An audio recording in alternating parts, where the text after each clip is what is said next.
Eu conto histórias, eu digo, né, que eu caço histórias e eu caço mesmo, porque isso está na minha ancestralidade, isso está no meu jeito mesmo de investigar, de buscar, de querer ver as coisas, de querer entender o mundo e saber como é que é tudo aí fora. Esse processo de contar e caçar histórias surgiu há mais ou menos 10 anos na minha vida. Na verdade, ele sempre esteve dentro de mim, mas há 10 anos eu resolvi assumir isso como uma realidade na minha vida, como uma experiência que, para além do prazer, de encantamento, de gostar e tal, fosse, sim, de fato, a minha profissão, aquilo que me sustenta emocionalmente, profissionalmente, né? Aquilo que me dá o prazer de realizar enquanto pessoa.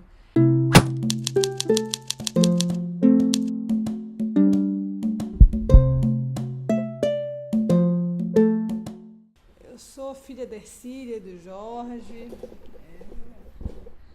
sou pernambucana, radicada no Rio de Janeiro, metade. Meu pai dizia que eu era 50-50, né? Que eu era 50%, 50%.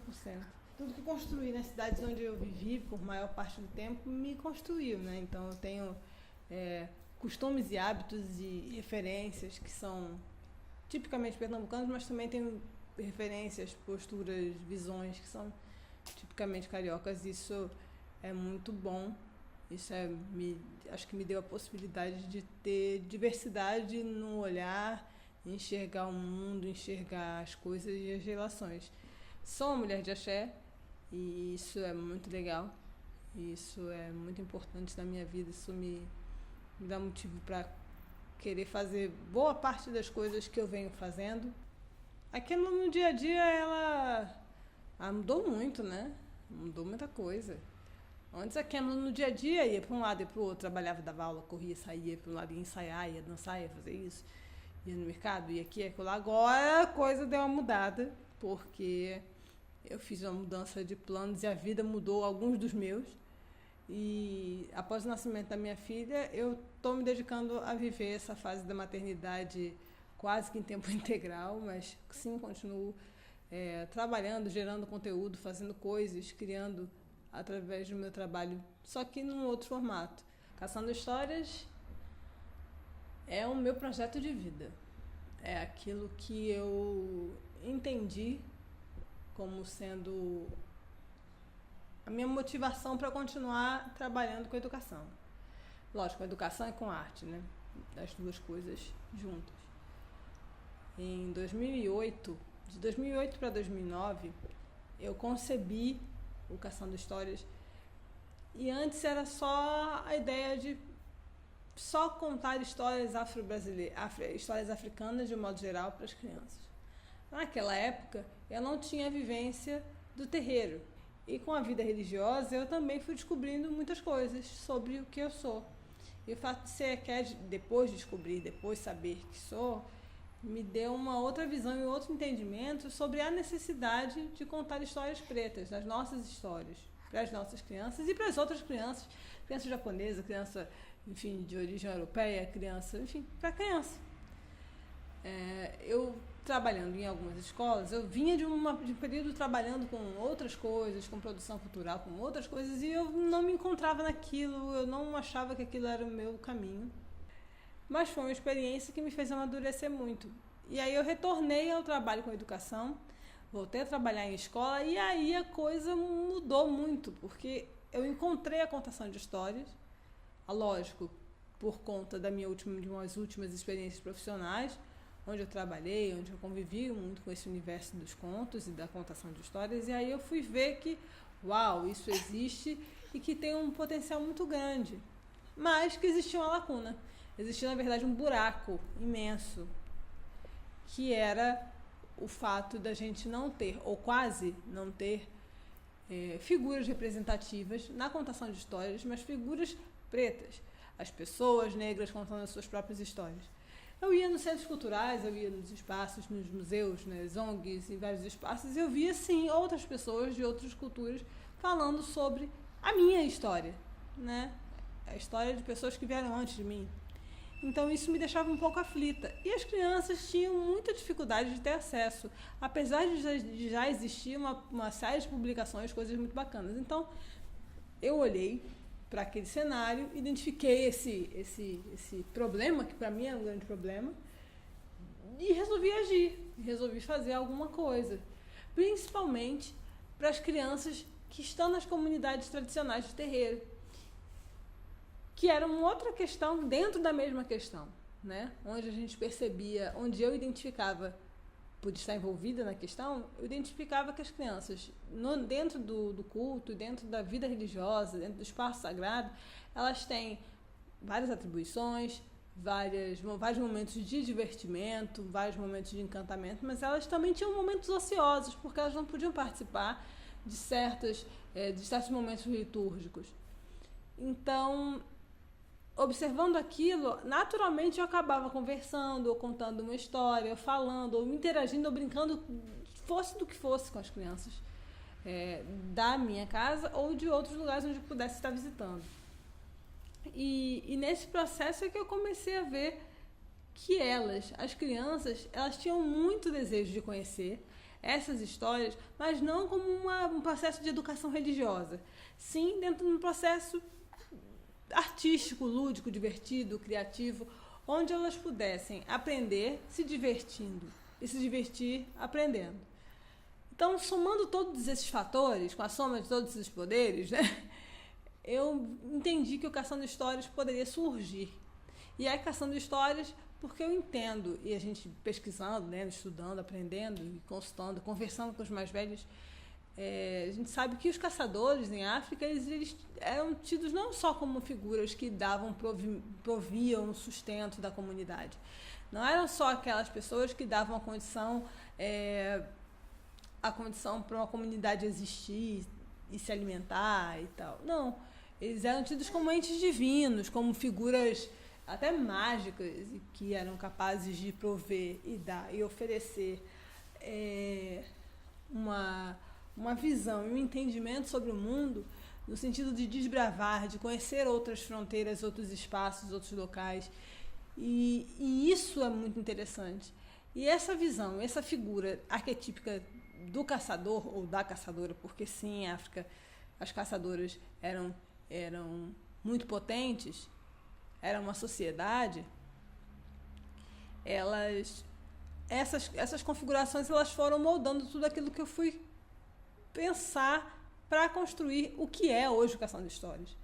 Então, é a minha vivência, lógico, como educadora, a minha vivência do terreiro e, claro, evidente, a minha vivência familiar. Porque em casa eu ouvi história demais. Eu ouvi muita história. Meu avô e meu pai, eles eram incríveis contadores de histórias. Às vezes, quando eu estava um pouco maior, eu já achava que era um pouco de exagero deles, sabe? Igual aquele filme Big Fish. Eu sempre achei que, meu pai tá viajando, isso não é possível que ele tenha vivido isso. Mas, em grande parte das histórias, era verdade mesmo. Ele tinha passado por situações tão inusitadas, tão fantásticas, que para mim eram muito loucas, assim, que eu jamais imaginaria que alguém pudesse viver, que eu achava que era incrível. Ou então, através das músicas, os discos que ele ouvia, as músicas que ele gostava, eu costumava espalhar papéis, assim, numa mesa de centro da casa, e eu ficava ouvindo aquelas músicas e desenhando, imaginando os personagens, né? Isso tudo me moldou, acho que fomentou minha criatividade, assim. Muito, eu digo que é culpa do Jorge Ben. Um dia, se eu tiver que conhecer o Jorge Ben, eu vou dizer para ele, olha, cara, eu acho que eu conto história também por sua culpa, porque as narrativas, né, a musicalidade das narrativas são elementos também que me fomentaram. Então, Caçando Histórias é essa mistura aí, é tudo isso junto. É muita coisa, né? Mas é isso tudo. A missão do Caçando Histórias, ou a minha missão com o Caçando Histórias é reinterpretar, pesquisar e difundir os contos da tradição oral africana e afro-brasileira. É lógico que eu falo reinterpretar, porque, como são contos da tradição oral, por mais que hoje já sejam reescritos, já existem até publicações muito bacanas, livros ótimos, mas, enfim, é da tradição oral e ele vai ser reinventado, ele vai ser reescrito, ele vai ser dito sempre de uma forma diferente. Lógico que sem, no entanto, perder a sua essência e os fundamentos que eles trazem em si. Eu falo da reinterpretação mais uma vez porque é um processo que me encantou e que eu acabei descobrindo no processo. Desses anos, de 10 anos, caçando essas histórias. Essas histórias eu percebi que, principalmente os contos míticos, eles estão no nosso cotidiano, eles estão no nosso dia a dia, no carnaval, no modo da gente se alimentar, na rua, no modo como a gente cumprimenta alguém. Tudo isso faz parte da nossa... Tudo isso faz parte daquilo que a gente é. Mesmo sendo você de candomblé ou não, mesmo sendo você o que for, não importa.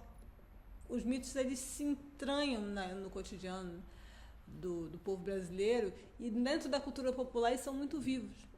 Então, nesse processo que eu fui vivendo, eu fui experimentando, vendo. E como eu convivi e tive a sorte, a felicidade de conviver com muitos mestres da cultura, mestres e mestras da cultura popular, tanto no Rio quanto em Pernambuco, eu via vivamente esses mitos traduzidos nos fazeres deles, no modo de ver, no modo de dançar, no modo de cantar, no modo de falar, de se relacionar, de vestir.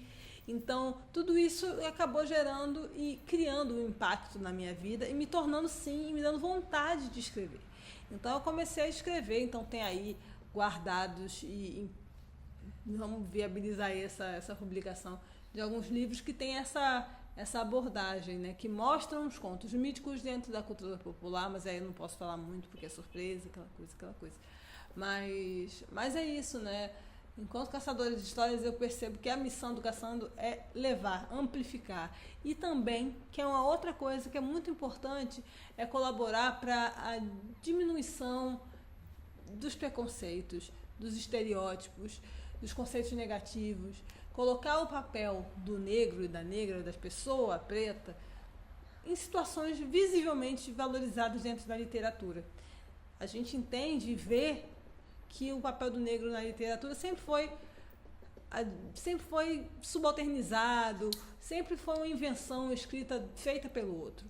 E aí a gente entender que a importância do negro, tanto como agente na escrita, quanto como personagem, é fundamental. Então, o Caçando Histórias procura trazer e mostrar para a criança e dar para a criança ferramentas para que ela seja crítica, entenda e absorva mais e goste da literatura e se empodere.